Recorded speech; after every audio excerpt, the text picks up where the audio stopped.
Yeah, border war. That's the phrase being used right now. The Kansas state legislature, John, is put into place funding and a proposal to build a stadium for the Kansas City Chiefs. Now, the Chiefs are locked in till 2030 at Arrowhead Stadium, but it takes time to put the financing together. The state of Kansas, 7 miles from downtown Kansas City, Missouri, has voted no on money for a renovation of Arrowhead. The state of Kansas has come up with this plan. They're going to finance it through the profits of the Kansas lottery. They're going to finance it through a sales tax on the new stadium venue that will be built for the Kansas City Chiefs. And they're going to fund it through a tax on sports betting from casinos in the state of Kansas. Not a hell of a lot in the state of Kansas. But you get the Kansas City Chiefs, that's a pretty good marker. So that's where it is right now. Clark Hunt, the Chiefs owners, of the opinion, we've tried really hard in the state of Missouri. They voted down our proposal for renovations, and the Chiefs are going to pay a chunk of it in addition to the $700 million that would come from the lottery.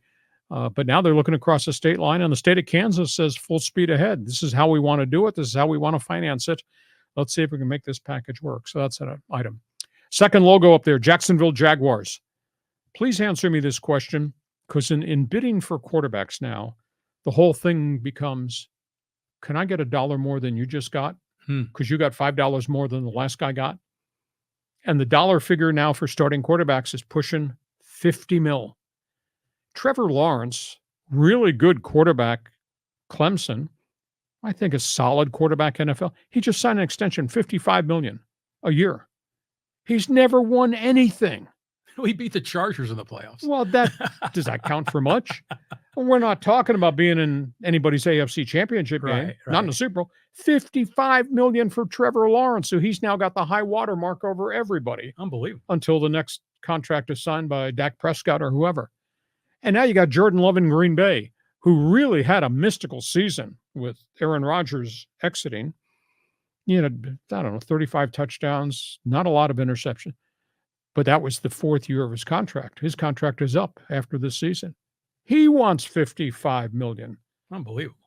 And he said one good year in the league, just like Trevor Lawrence has had maybe a year and a half good there.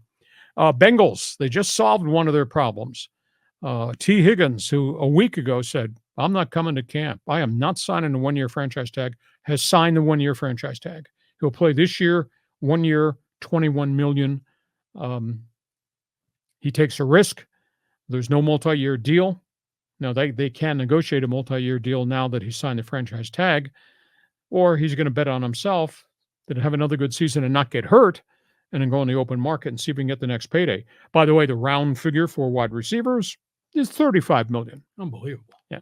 And the final comment has to do with the Chargers. Man, this love fest between Jim Harbaugh and Justin Herbert's kind of cool. They wrapped up their OTAs on Thursday. Harbaugh's final press conference before the summer break about that quarterback and how impressive he is, and Herbert's comments about how cool it is to be in a quarterback's room with somebody that bright as Harbaugh and track record and wins and all that. I'm not going to throw cold water on all that conversation. That's great.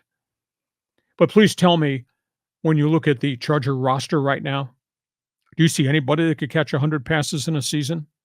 I mean, yeah, the one you had, Keenan Allen's in Chicago. The other one you had, Mike Williams, is gone. So there's no 100 catch, scare the hell out of your wide receiver at the line of scrimmage. Do you see anybody who's going to get 1,800 to 2,100 all-purpose yards for you? No. There's no Austin Eckler. He's in Washington. You got two running backs who came from Baltimore, both coming off injuries. And when was the last time the Chargers stopped anybody running the football defensively? Yeah, they've got some pass rushers and all that. Man, there's too many holes here.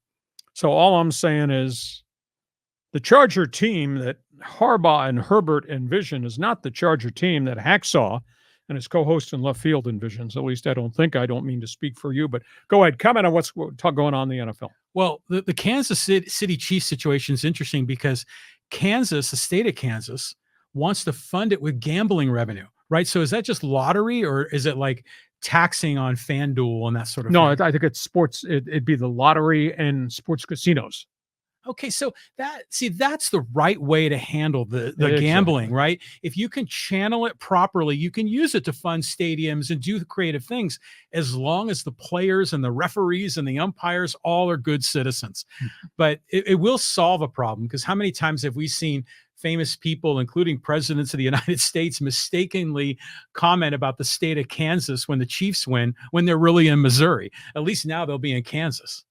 You like Topeka? Ever been to Topeka? I've never been to Kansas. Salinas? No? Okay. No. Okay, so that's where we are. And what's your vision of Charger football? I don't know what to think. It's still kind of confusing to me. I don't, the Quentin Johnston I thought was going to be a terrific player. He was dropping balls. I'm encouraged by Harbaugh. I like the whole vibe, but I just don't know what to expect. It's not the Michigan Wolverines roster where I had all those number one picks on college scholarships. It's going to take some time, I think. Well, we need Natron Means and Alfred Papunu, right? Bring them back. Okay, we go from football. You got a comment? Join us, Fans Forum. Please, no excuses accepted. Jump on board, pile on Fans Forum.